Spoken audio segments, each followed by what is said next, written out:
Bojan Bogdanovic returns, but Detroit still can't find a way to win. They dropped their 17th straight. Passing lane, skies a jam. Dynamite dunk and the crowd loves it.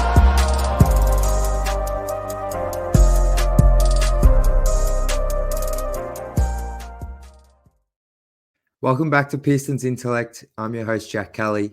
You can follow me on Twitter at Jack_Kelly_313.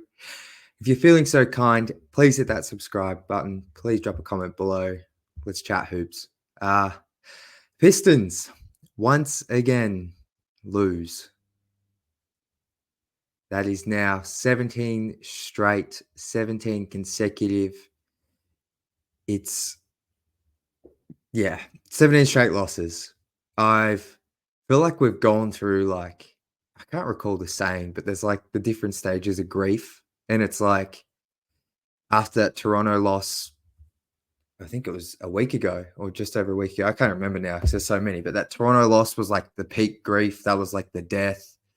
And then we had the 11 straight loss, the 12 straight loss. Then it was just, we need a trade. It was panic. It's panic. And then 13th, 14th. And it's just you go through the stages of numb.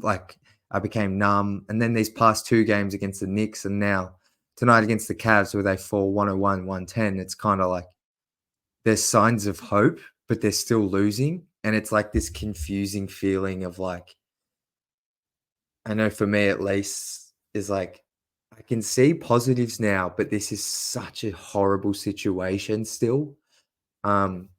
So if I'm coming across as being positive, it's just because I don't think I have much more negative energy in me.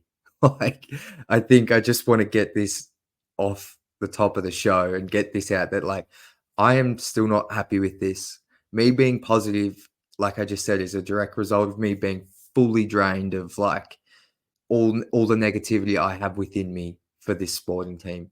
So yeah, there's still issues. There still needs to be a move made, it feels like. But yeah, I just want to clarify that because I don't want people to start thinking okay, Jack's just, giving the franchise a pass. He doesn't care. It's just I can't be any more negative.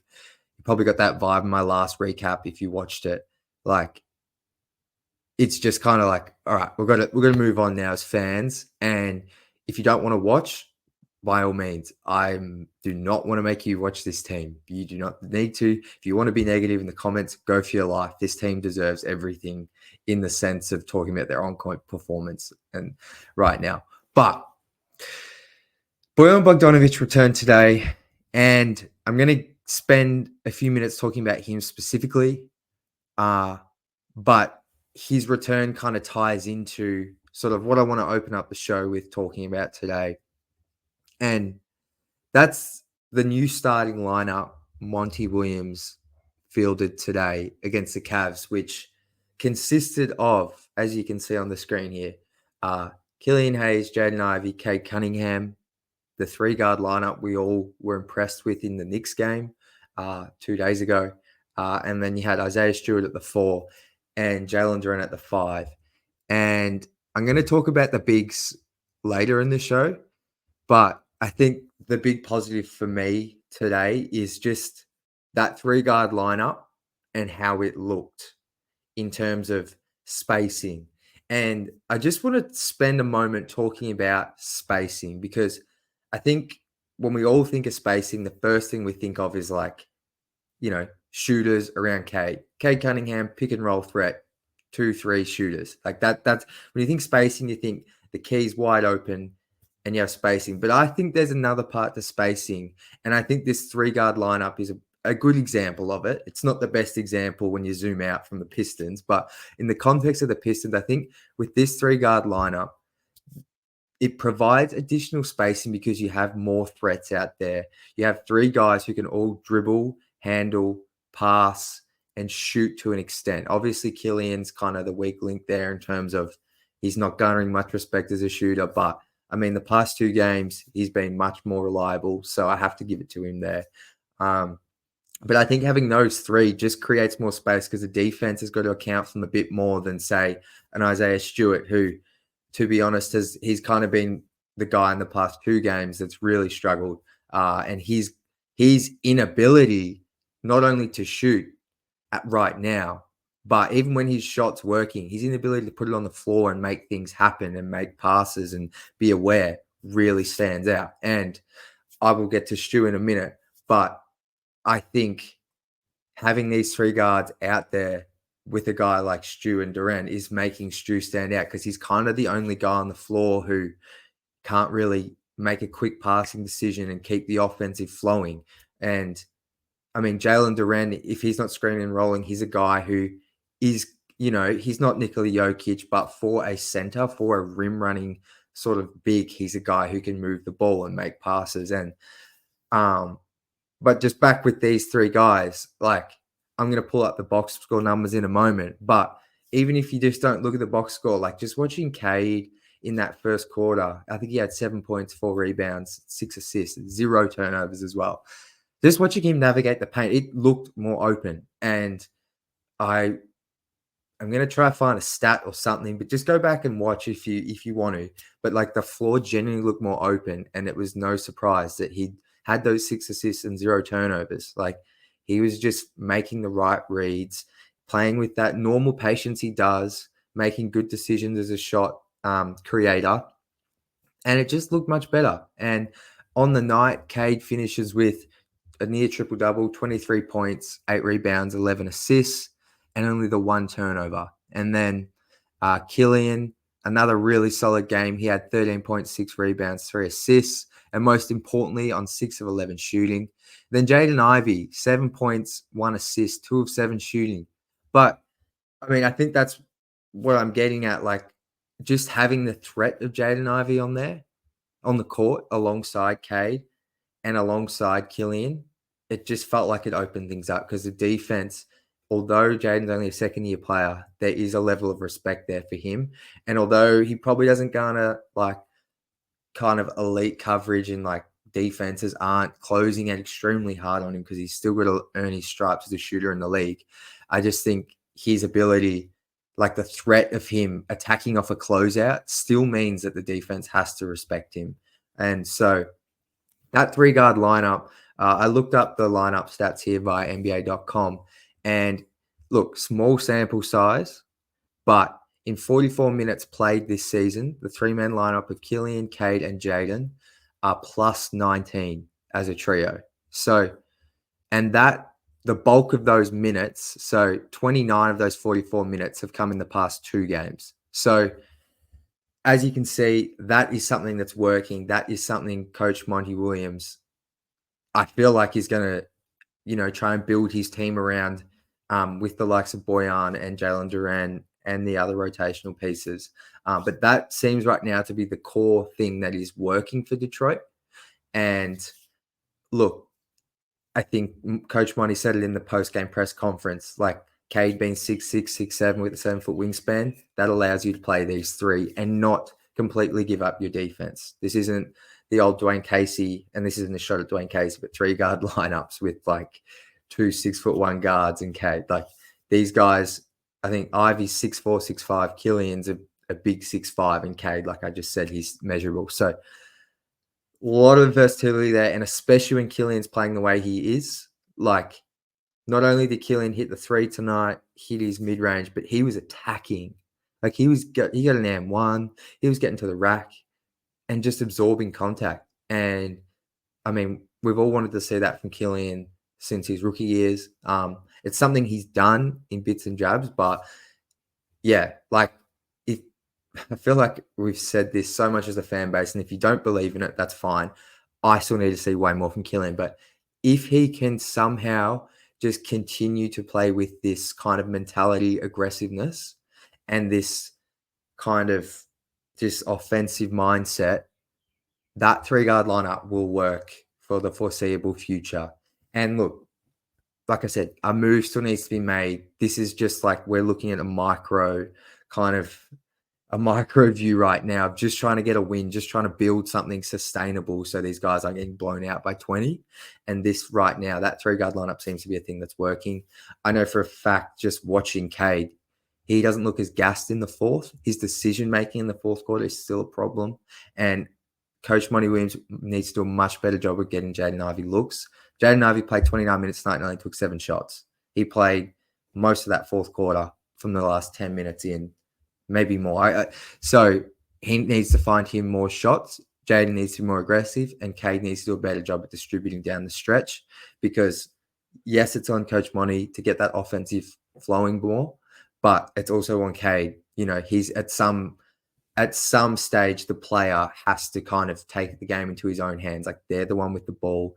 He's the guy. He needs to figure out, move the ball more, call a timeout, talk to Coach Monty. Monty is call timeout. There needs to be better communication between those two so the offense down the stretch doesn't become what it did, which was once again kind of a mix of Cade ISO ball. Cade and Bogey took some really questionable shots. Cade kind of foul hunting, and Bogey just took a bizarre 3. But look, that's their first game back together, the 2 leading scorers, as in Bogey and Cade. So they're going to try to figure it out more. But yeah, I think I just want to give Monty Williams some props for his lineups. I know people aren't happy with Stu still starting. But look, I think he even made some in-game adjustments towards the end of the first, or in the first quarter. He took out Jaden Ivey first, and Jaden sat from like the 7-minute mark and didn't come back in till I reckon, I'm going to say it was like the 8-9 minute of the second quarter. And Monty elected to have a lineup of Killian, Sasa, Livers, I think Stu and Bagley at the start of the second, and it was not great. But then in the third quarter, in that same period, he brought out Ivy towards the end of the third instead of just having Killian out there with Sasa. And it did not work. The Pistons ended up giving up like a 6-point lead when Cade checked out. And then they started the fourth quarter horribly with Jaden on the floor. But I just think seeing that in-game adjustment, putting Jaden Ivey out there, and you've just got to hope next time Jaden Ivey gives you more offensively. I believe in Jaden, and people can bash Monty for not making a quicker adjustment towards the end of the third quarter with that bench unit and kind of letting that lead get to 10. But it was like in like a 4.5, 5-minute stretch.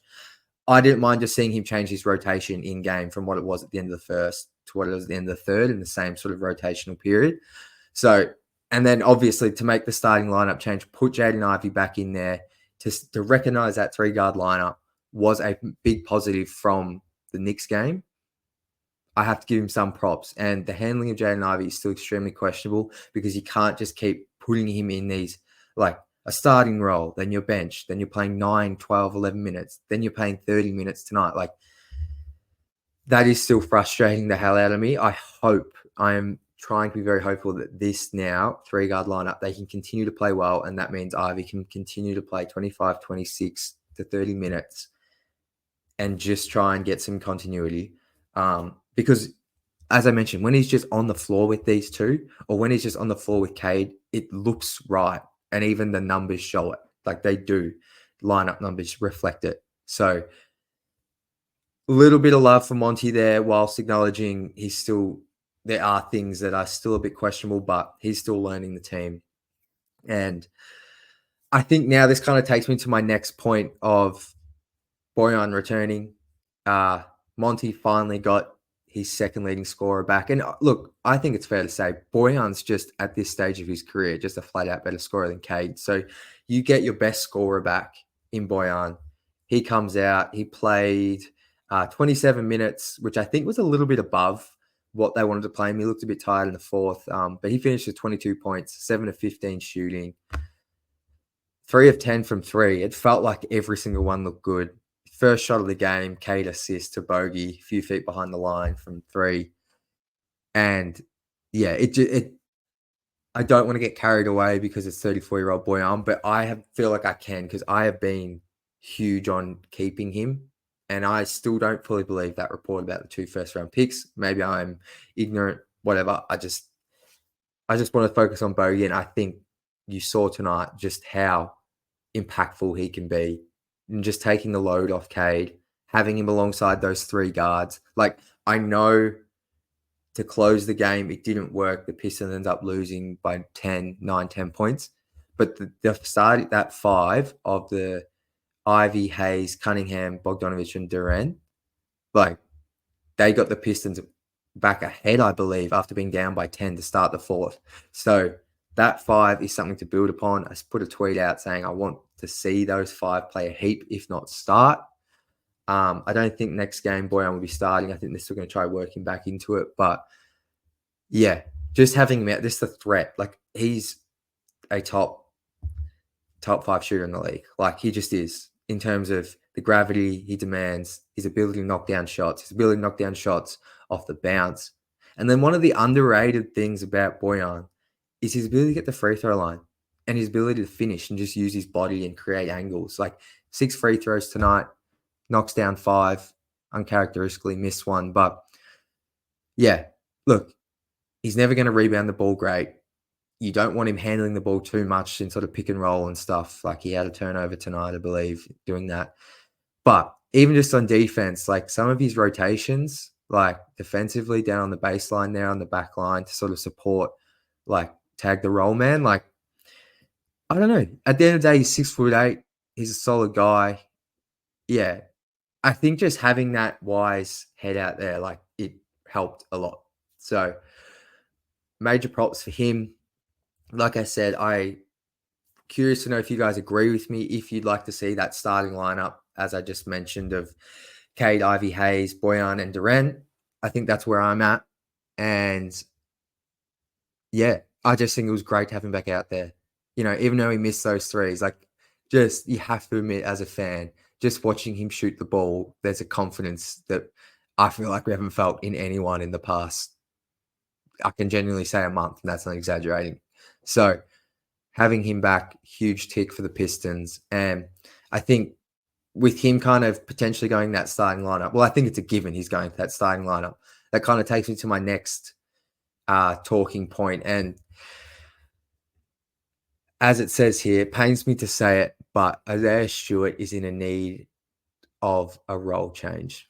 And this, like, when I say it pains me to say it, like, I don't think a lot of probably people on here just getting to know me on YouTube, they probably haven't seen me go into kind of back up Stu on Twitter like I have, and some of the articles I've written in the past at Detroit Bad Boys. Like, I am one of the biggest Stu fans you'll find. So this isn't me, you know, hating on him from the day he started, you know, being in the starting lineup in Cade's rookie year. Like, I have just only probably in the first 3 to 5 games, like, I was tweeting out stats about how good Stu and Durant are together and how that front court is the future. And like, so, and I'm trying not to just flip immediately, but I think what became pretty clear to me in the past 2 games is when you have 3 guards on the court, or 3 guys who can all make decisions, and in those 3 guards who can make decisions, shoot, catch, dribble, keep the defense on their heels, Stu's inability to kind of do any of those things, and when the jumper's not falling, it just really hinders your offense. And I don't know what Monty's going to do. I feel like regardless, Stu would always start tonight, even if Bogey was healthy. I feel like Bogey would probably start at the 3, because I think with Mobley and Allen, you need to go big. But yeah, it was a very rough game for Stu. He missed, when the Pistons were getting down in that second quarter, he missed like a couple of threes, 2 on 1 possession. He was 0 of 4 at one stage. He ended up hitting 1 to finish 1 of 5 in the first half. But yeah, just watching him put the ball on the floor, it looks like he's lost his confidence a little bit. It's never been a strong suit, but he had a horrible turnover in the second half where he pump faked a kind of wide open 3, or open enough 3, went to fake the pass to the corner, but the defense had already committed to the pass because they know Stu's not going to shoot because he's so hesitant. And then he tries to throw this cross-court pass, which he kind of fumbled the pass, and Cavs steal and take down the other end. And that was, I think that was to put the Cavs up by like 8 to 10 at the start of that fourth. And it was just kind of summed up, unfortunately, where Stu's been at the past 4 to 5 games, where since that 3-point shot has deserted him and he's going through a rough patch, it's like it's stripped him of his confidence. And now kind of the areas he's not confident in terms of putting the ball on the floor and passing, are really starting to show. And when I say he's in need of a role change, like, I mean, I think he's just looked really good as a backup 5. Like first half tonight, had a couple of really nice pick and roll possessions with Cade as the roll man. And I still believe he can be a pick and pop threat. So I think I said it last episode and copped a little bit of flack, and that's fine from Pistons fans. I get that. But I think it's time for him to go to the backup 5. I really think so. And I kind of like tonight the minutes, at least the bigs played. I think Marvin Bagley only played, what did he play, 7 minutes? And then all your other minutes at the 5 or 4 for a little bit with Durant and Stu. So I like that. Bring in Marvin Bagley, see if he's going to give you that instant offense. Otherwise, I just think the backup 5 is Stu's. And I would like to see him utilize there. I think it'll open up his game a whole lot more. And one thing I've come to learn, and I knew this last year, but Stu's switchability was a huge thing in his sophomore season, him at the 5. And you lose some of that when he's at the 4 because the entire time he's guarding bigger wings. So he's not really switching on to people anymore as much. He's kind of probably switching on to bigs in pick and roll. Or like it's just him at the 5. You get so much more value out of him being in pick and roll all the time, defending it, being able to switch and kind of contain. And you don't have the as athletic, huge centers at the backup position like you do at the starting position, where putting Stu in like switch positions or drop coverage can make him susceptible to lobs because he's not the most athletic. But yeah, I don't know. I kind of feel like within the organization and the coaching staff, like Stu's built up plenty of what's the word? Basically, what I'm trying to say is I feel like it's going to take another few games for Stu to eventually maybe go to the bench because I feel like he's just built up a rapport with the coaching staff, with him being a leader and the growth he showed at the start of the season and the shooting flashes he showed before the coaching staff are just going to pull one of their leaders and bench him. But I mean, if he continues to struggle like this, if he has another game like he did tonight, you would like to think Monty will make the move pretty quick. But I guess we'll wait and see. But yeah, let me know in the comments below. I know some people still believe Stu is not the issue. I'm not saying he's the entire issue on offense. I just think what we've seen with this 3-guard lineup, when you have guys who can just make quick decisions, man, the offense just flows better and you'll find space. And I think Stu's just really stood out the past 2 games because he can't do those things. And the last guy I just want to quickly touch on was Jalen Durant. It was really good to see him get back to that kind of just that dominance, that presence on offense. He finished with, I think, 17 and 12. What did he have here? 17 points, 11 boards, 1 steal, 2 blocks, plus 6 on the night. Back to looking like healthy Jalen Durant, finishing lobs, making plays here and there off the bounce, just some really strong finishes. So the one thing I'm going to be keeping my eye on, and something that's been frustrating me a little bit with Jalen, is just his defense in pick and roll. The Pistons at times got lucky tonight that Darius Garland and Max Strus just couldn't hit their pull-up threes. But when they did hit them, it felt like Jalen was just sagging too much. So his defense in the pick and roll, he's been a bit slow. Like, he just doesn't fully commit, whether he's like hedging, meeting at the level, or he's just in drop. Like, it just feels like he's always in 2 minds and a bit slow. So maybe that's partly to do with his injury, but I feel like that's been something that I know Sam Vecini's huge on it, is Jalen Durant's sort of awareness on defense, especially in the pick and roll, is kind of the thing that's going to determine how good of a player he can be. Because offensively, rebounding wise, like, you kind of know what you have. Yes, the passing's there. And look, I don't think he ever really needs a jumper, but I think it's the defense and his awareness and his quickness to sort of realize what's going on and commit to schemes is the next step for him defensively. Because when he's on defensively and he makes the right decisions, like, he's a monster. He's got all the tools to be a dominant defender physically. It's just about committing to decisions, what he wants to do, making sure he's in the right coverage and communicating. So nonetheless, great game for JD and definitely a good sight for Pistons fans. So look, I think that'll do it for today. Once again, let me know in the comments. I think the main thing I want to leave the show with is kind of the starting five and kind of just how I think you should surround Ivy, Hayes, Cunningham with Bojan and Durant as soon as possible, as soon as Bojan's healthy enough. But let me know in the comments below if you agree with me, if you disagree. And then if I've missed anything tonight, is there anything I missed from the game that you saw? I'm trying to keep these a bit shorter, so there's other things I could have got to. But yeah, let me know in the comments what you thought of the game, how you feeling about the team. Detroit don't play again until Thursday against the Grizzlies at home, which I don't even want to say it anymore, but because every game's a must win. But that is a winnable game before the Pistons really have a tough stretch. So hope they can get the win. Unless any news breaks, I probably won't be back until after the Grizzlies game. So until then, go Pistons.